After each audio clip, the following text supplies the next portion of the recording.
Fa iza marina no tena mpanongana ary iza no tena mpanimba ny mpandoro andeha ampatsivina kely ny tantara ary aleo ny vahiny no ilaza azy. 22 février. Marc Ravalomanana s'autoproclame président de la République. Le stade de Mahasine est bondé. 100 000 personnes au moins sont venues assister à l'investiture de leur nouveau chef. Marc Ravalomanana reçoit le plein soutien des églises et leur bénédiction en prêtant serment sur une Bible. Pourtant, ni l'armée, ni aucun représentant de la communauté internationale ne sont présents. Le docteur Heinz-Peter Baer, ambassadeur d'Allemagne, justifie cette absence.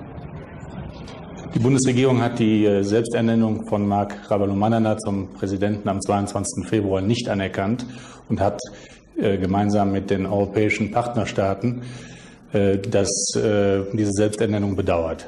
Nous ne pouvions pas, à ce stade-là de la démarche des Malgaches, entériner cette autoproclamation qui n'était reconnue par personne dans la communauté internationale. Donc on a fait comme on fait l'OUA, les Américains, les Allemands, les Européens. On a dit il faut avancer davantage. La situation n'est pas encore mûre pour la réconciliation. Il faut aller davantage vers la réconciliation. Et c'est cela que nous avons dit aux uns comme aux autres. 27 février. Excédés par cette autoproclamation, les partisans de Didier Ratsirac manifestent dans la capitale. Sur les terres de Marc Ravalomanana, c'est perçu comme une provocation. Pour la première fois, les deux camps s'affrontent.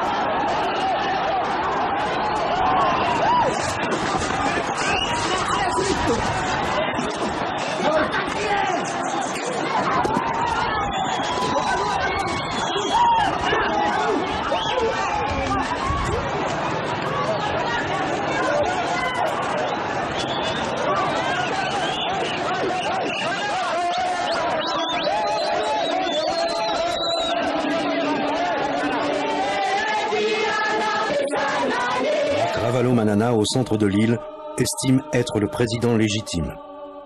Didier Ratsirac, sur les côtes, affirme être le président légal. La frontière entre crise politique et guerre civile est bien mince. La dynamique de la violence et des règlements de compte prend de l'ampleur.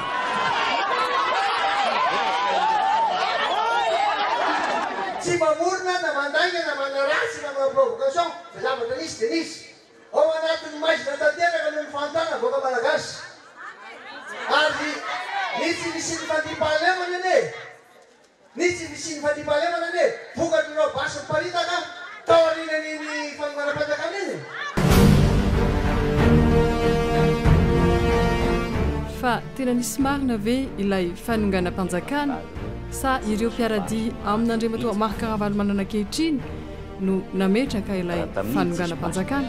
Raha vaonareo fomba rehetrarehetra fivorianao, sinon résolution par la force ny androany ohatra ka tsy miravo io. Avaonareo koa vazaha io. Raha vao tao makafanareo. Avoay raha vao e. Miala tiny aminareo a. Raha vao io. Mantekazay. Raha vao. Raha vao. Tanao olona déchaîné be anao. Taty hitanareo zavatra taty ambany dès que vous montrez manambana basy vous montrez na pointer sur l'autre personne c'est zany fa nany zay zavatra zay efa interprétation ka raha vao iny manina iny no natomban'ireo laza hoe nisy coup d'état. Fa Andriamatoa Marc Ravalomanana kosa izay candidat filoham-pirenena ankehitriny dia mbola mini mandany tantara ihany. Noho izao fisavorovoroana misy tsy fitovim-pijery na eo anivon'ny folo alin-dahy na eo anivon'ny olom-pirenena ampahendrena ny fanapahan-kevitra ho raisika dia ny fandravana ny gouvernemanta ary ny fanolorana amin'ny fahefana ananganana directoire militaire. Ny filohan'ny republika dia mamoaka ampanakery izao itsivolana izao. Andininy voalohany atolotra directoire miaramila tarihan'izay zokiny indrindra eo amin'ny laharam-boninahitra ambony indrindra ny fahefana feno izy ny filohany zany. Izay voalaza anarana sy manao siny manaraka ireto vice-amiral Rarison Ramason Hippolyte zazay, général de division Rabasoranto, général de division Razafinalambo Rivo Ant, ny vory tao amin'ny episcopat Tanimena Antananarivo anio talata 7 amby folo mars sy roa arivo tamin'ny 4 ora tolakandro niaraka tamin'ireo solotena ny fianakaviam-be iraisam-pirenena ny FFKM ary ny filoha Andry Rajoelina ny premier ministre Monja Roindefo sy ireo miaraka aminy sy ny manambonahitra miaramila maro ary olo manakaja sivily marobe. Rehefa nandinika lalina ny toetra ara-pirenena dia manao izao fanambarana izao. Voalohany, mitsipaka marindrano ny directoire militaire izay nasain'Andriamatoa Ravalomanana Marka atsanganay tao aorinany fametra-pialana nataony tsy ho filohan'ny repoblika intsony. Efa nolavinay ankitsirano miaraka tamin'ireo zany izany hatramin'izay. Faharoa, manolotra tanteraka ny fahefana feno ho an'Andriamatoa Andry Rajoelina ho filoha ambony ny rafitra teteza vita.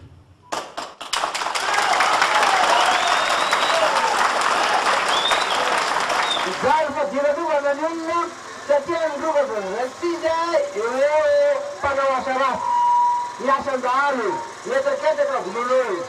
Nahoana natonga zany satria nisy andeha fitaovam-piadina nampiasay atao fanambaram-panjakana dia tsy voaverina tany amin'ny toby izy ireny. Ankehitriny mbola misy ihany ny mpanitaka.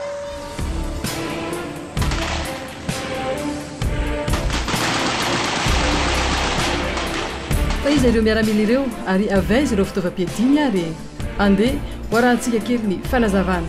Eto dia tia amaly hoe raha izay maramila aloha manana ny réglement mihitsy ny fahizana général savaka amin'ny baiko hoe avao mipasy ohatran'izao.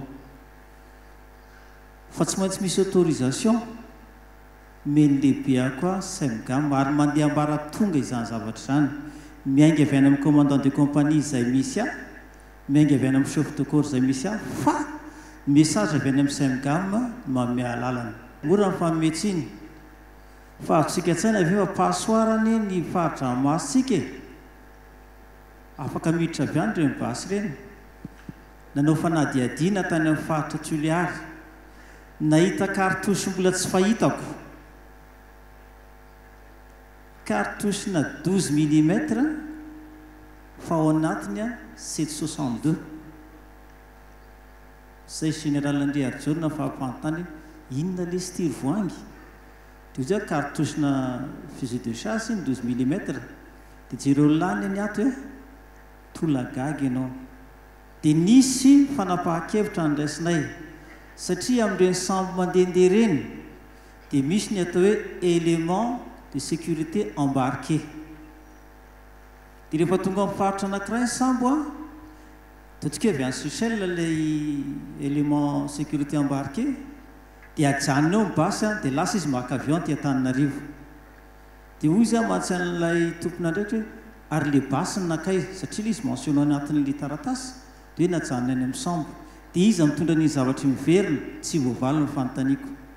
Dia anao taratra amin'ny ministre monsieur le ministre misy an'izao ka janona aloha ty élément personnel embarqué ty fa tsy mety io. Ty pasoara anankiray zay.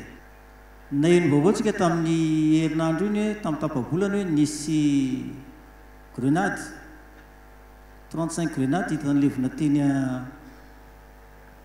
teny Ambohidratrimo faritra Ambohidratrimo iny dia nanontany any colonel Ravavy ameko alao repère fa za sûr fa grenade mivoaka tamin'ny 2002 iny à 100% fa tadiavo jerena ny lotissement petraka nenao mon général grenade mivoaka tamin'ny 2002 fa aza teny anamiko koa iza ny tompon'izay fa manahirana zany hoe nidikan'izay dia zao hoe mivoaka tsikelikely robaso raha ampiasain'olona fa tsy vitan'izay ihany fa dia ny candidat ho filoham-pirenena mihitsy no miresaka tahaka izao miandry aty voaka malagasy mba hitsarany voaka malagasy hoe aiza ny tsara aiza ny ratsy aiza ny maizina aiza ny mazava ka asa na ny tantara no inina adinoiny na fitiavana andrebirebisy anakirotana itanjony fa aleo mbola ny tantara ihany no ilaza azy ary mbola ny vahiny ihany koa no anamafy izany. Depuis peu, les problèmes ethniques ont ressurgi à Madagascar. Les confrontations entre malgaches du centre de l'île et côtiers sont de plus en plus fréquentes. Les biens des partisans de Marc Ravalomanana sont incendiés, détruits et pillés. Leur leader réagit.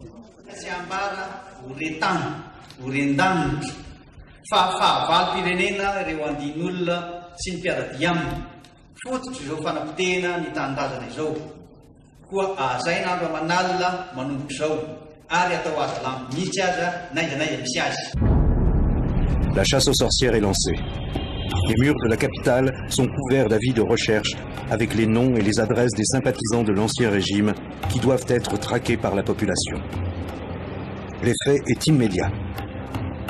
Les partisans de Marc Ravalomanana qui se prévalent de l'état de droit et dénoncent la dictature des amis de Didier Ratsiraka utilisent les mêmes méthodes de vengeance.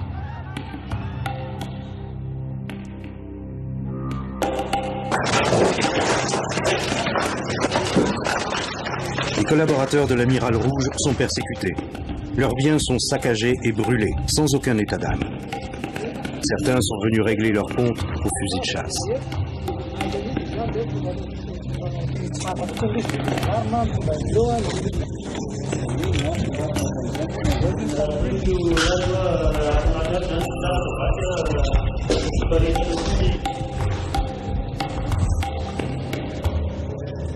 À Antananarivo, on ne trouve plus de farine et les gens se précipitent sur les derniers pains.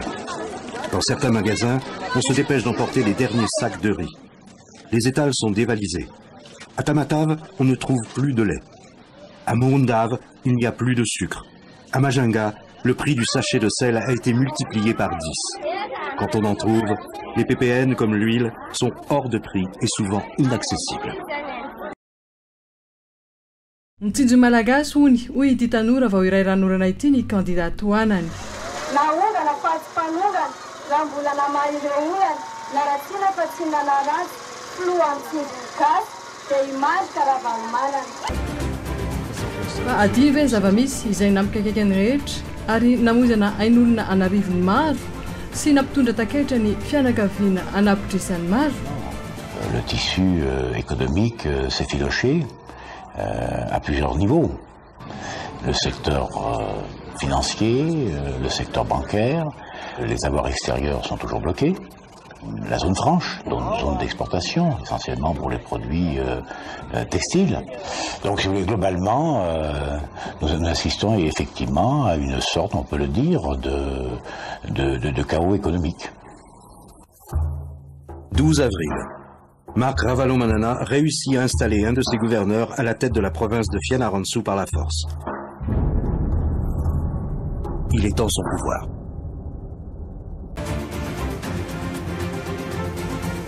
Oka ny tantara no itsara sy anavaka ny setroka sy ny tomany.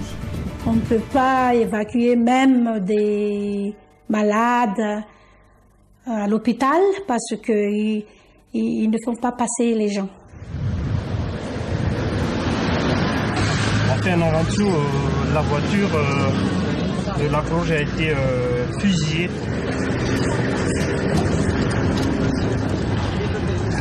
On n'est pas à l'abri d'une balle perdue ou d'un éclat de grenade. On ne peut plus rien faire. On ne peut empêcher les gens de torturer quelqu'un. C'est difficile parce qu'il y a les policiers, les militaires, ils utilisent les armes à feu. Les civils sont torturés physiquement, sont lynchés sur la route publique. C'est dur.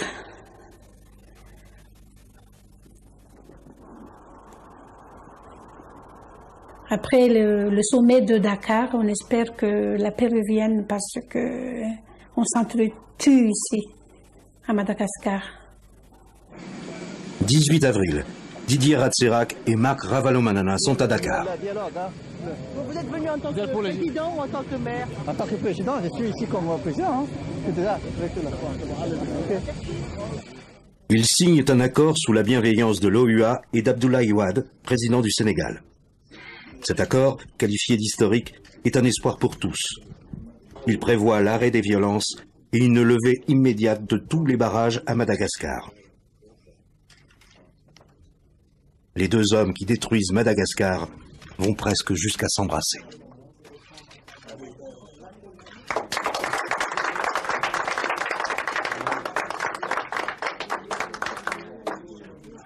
Avec la signature de la convention ou l'accord de Dakar, tout le monde avait pensé que la situation trouvera une issue, il n'y aura plus de glissement vers... les problèmes seront résolus, mais la réalité est tout autre. Une semaine après la signature des accords de Dakar, les barrages persistent et s'intensifient. Aucun des deux camps n'a tenu ses engagements. Tanàna efa zatra manimba, tsy hay anangana intsony.